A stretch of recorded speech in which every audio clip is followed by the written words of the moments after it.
Opération Wambushu. Ça rigole pas. Alors c'est quoi tout ça? Eh bien, on va parler de Mayotte tout simplement, puisqu'il y a une opération que le gouvernement français veut mettre en place pour inciter au départ, de manière assez contrainte, on va dire, des Comoriens qui se sont installés illégalement sur l'île de Mayotte et qui donc retourneraient sur les îles comoriennes voisines. C'est l'occasion, effectivement, de parler de ce dossier Mayotte, de rouvrir encore le dossier Mayotte qui continue de nous coûter cher, 2 milliards d'euros à peu près par an aujourd'hui. C'est-à-dire qu'on a créé un îlot de prospérité parfaitement artificiel. Le taux de chômage est absolument monstrueux. Et donc, forcément, les habitants des autres îles, qui sont de la même ethnie, je précise, que les Mahorais, de la même langue, de la même religion, à tout point de vue, ils sont identiques, eh bien, sont attirés comme le papillon est attiré par la lumière. Et ils viennent par des barques et autres, et ils s'installent, et ils bénéficient du droit du sol, qui leur permet, si leurs enfants naissent sur le sol mahorais, de rester, et autres, et qui s'installent dans des sortes d'énormes bidonvilles. Et c'est cause aussi d'une insécurité grandissante. Alors bien sûr, objectivement, les Mahorais sont victimes de cette immigration. Mais cette immigration n'est là que parce que la France a gardé cette île. Car si l'île de Mayotte était restée au sein de la République des Comores devenue indépendante, eh bien, elle aurait le même niveau moyen de vie que les autres Comores, et donc les habitants des autres îles n'auraient pas de raison particulière de venir s'installer.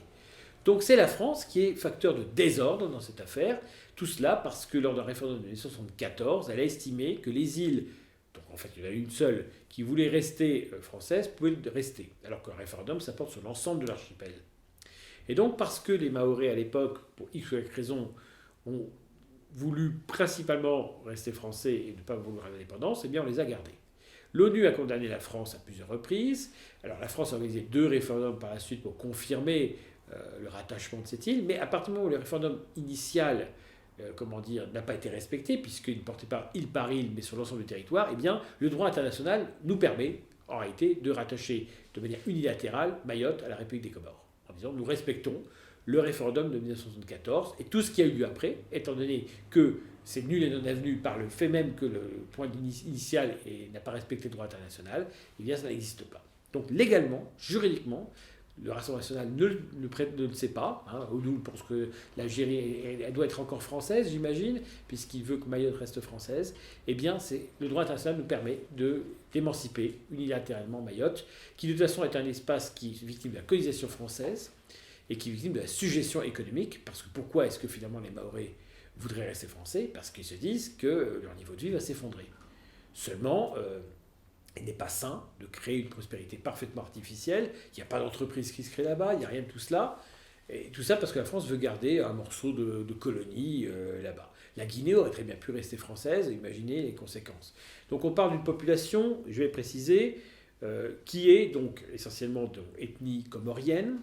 C'est une ethnie bantoue qu'on retrouve dans tout le centre de l'Afrique, et notamment d'Afrique australe, que ce soit le Mozambique, l'Angola et autres, la Tanzanie, etc. Donc ils parlent une langue, dans le cas de Mayotte le maoré, mais le comorien de manière générale, qui est donc un dialecte là aussi bantou, proche du swahili.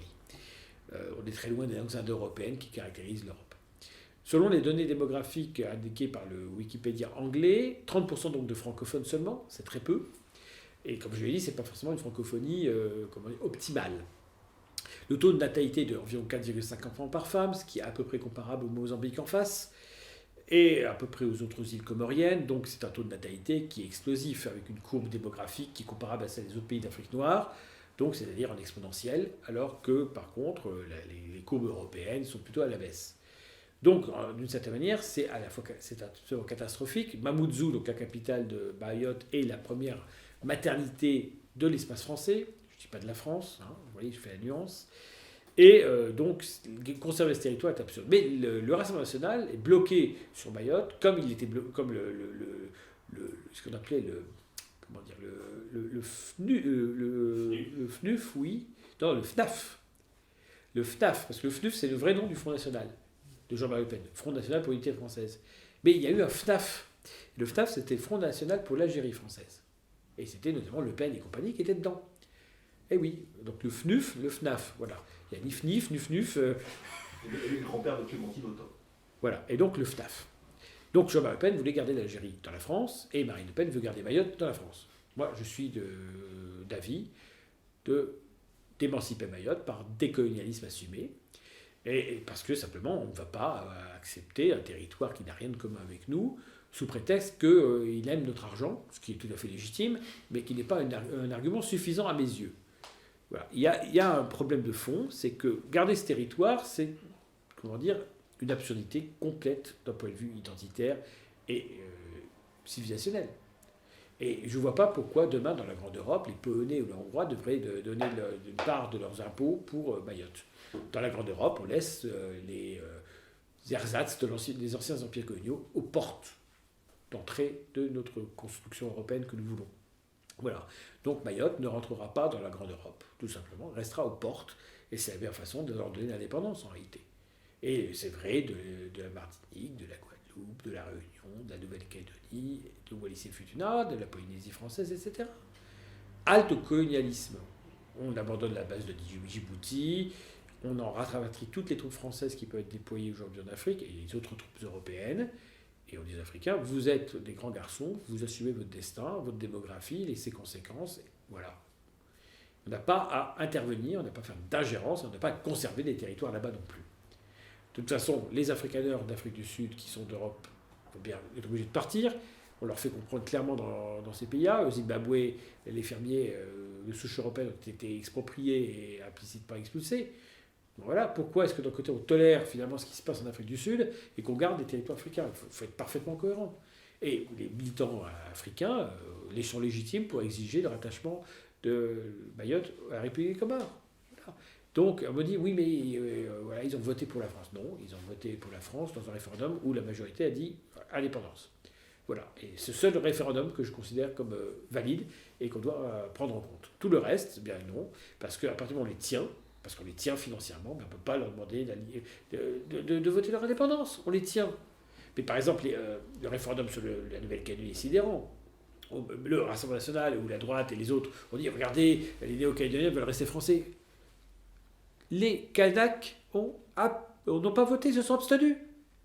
Comment peut-on dire que l'indépendance a gagné, enfin que le rattachement a gagné, alors que les indépendantistes n'ont pas voté?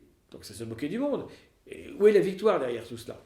Donc c'est-à-dire qu'on ment aux gens, on fait croire que ces gens veulent être français alors que c'est pas vrai, ou qu'on les tient pour qu'ils disent cela. Moi je pense qu'il faut rompre avec ces logiques coloniales, voilà. Et il faut, comment dire, avoir une ligne claire, c'est que l'Europe a un destin qui lui est propre, l'Afrique a un destin qui lui est propre. Chaque civilisation est respectable en tant que telle, mais séparée, parce que ces civilisations n'ont pas de destin commun. Et donc c'est mentir aux Français et c'est mentir aux Mahorais que de vouloir garder Mayotte française, alors qu'elle ne l'est que d'un point de vue administratif. Je rappelle qu'au départ, pourquoi est-ce qu'on a cette île et pourquoi on a les Comores? Parce qu'il y a un sultan qui, au XVIIe siècle, a vendu cette île au roi de France. Voilà. Voilà le lien réel entre cette île et la France. Un achat commercial entre un roi et un sultan. Waouh! Bon, maintenant, on pourrait très bien dire que de toute façon la République est là et ce qu'ont fait les rois, ce qu'ont fait les rois n'a pas de valeur. Donc voilà, juridiquement, le droit international nous autorise à émanciper Mayotte sans avoir le moindre vote à organiser, ni ici ni là-bas. Et d'ailleurs, il me semble qu'on est condamné par l'ONU. Oui, depuis 1974, l'ONU nous condamne.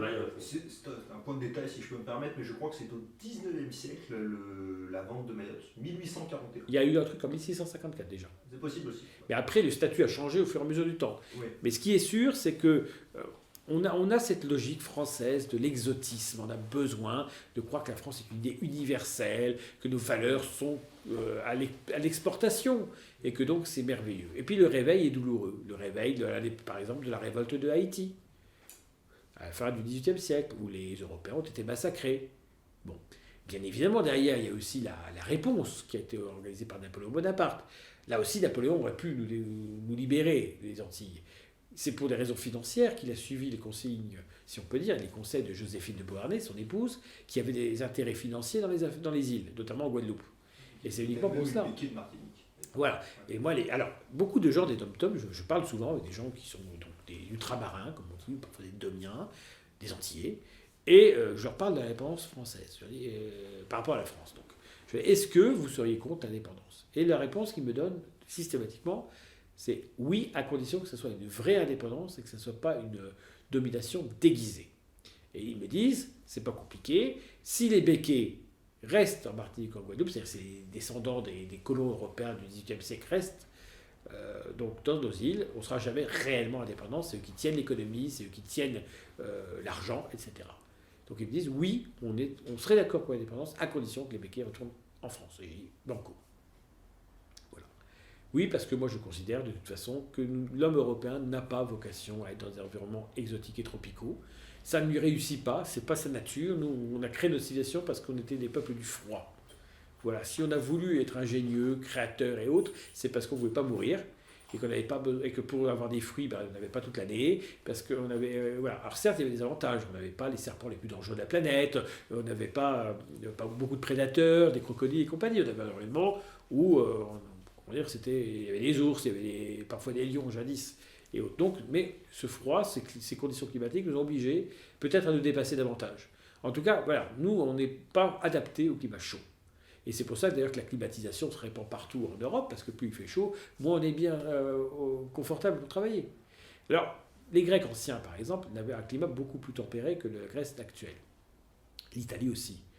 Contrairement à ce que imaginent des imbéciles considérant que les Grecs ou les Italiens ou les gens d'Europe du Sud seraient, entre guillemets, décadents ou auraient changé de nature, pas du tout. C'est simplement que les Grecs modernes ont chaud. Voilà. Et que l'environnement en question fait que les vertus que les Grecs ont et qu'ils ont toujours ne peuvent pas s'exprimer aussi nettement qu'avant.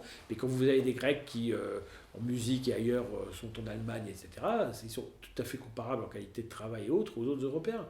Donc voilà, c'est tout. C'est sûr que si on a 40 degrés chez soi, on crève de chaud, on ne va pas être très efficace. Voilà. Si on a 15, 18, 20, 25 degrés, on est bon. Donc voilà, tout simplement, et c'est logique. Il y a des gens qui ont chaud quand d'autres ont froid, il y a des gens qui ont froid quand d'autres ont chaud. Quand vous voyez des gens qui viennent d'Afrique, qui sont obligés de porter des doudous dans l'été parce qu'il fait froid par rapport à eux, ça montre l'absurdité de tout cela. C'est-à-dire chaque civilisation est respectable, chaque peuplement est respectable sur la sphère ethno-civilisationnelle qui est la sienne. Donc Mayotte, ça ne fait pas partie de la France éternelle, ça fait partie d'une colonie qu'il faut émanciper. Un commentaire spécifique sur la prise de parole de Julien Audoul à l'Assemblée nationale ?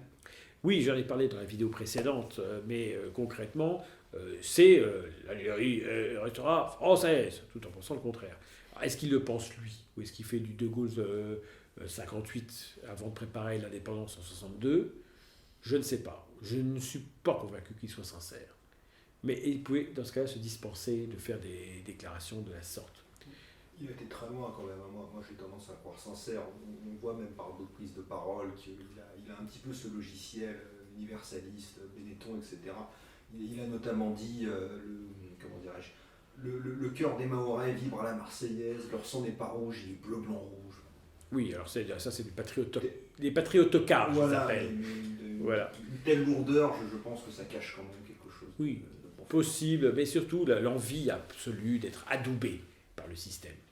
C'est surtout ça qui compte. Mais c'est caricatural. C'est caricatural et puis c'est inutile politiquement.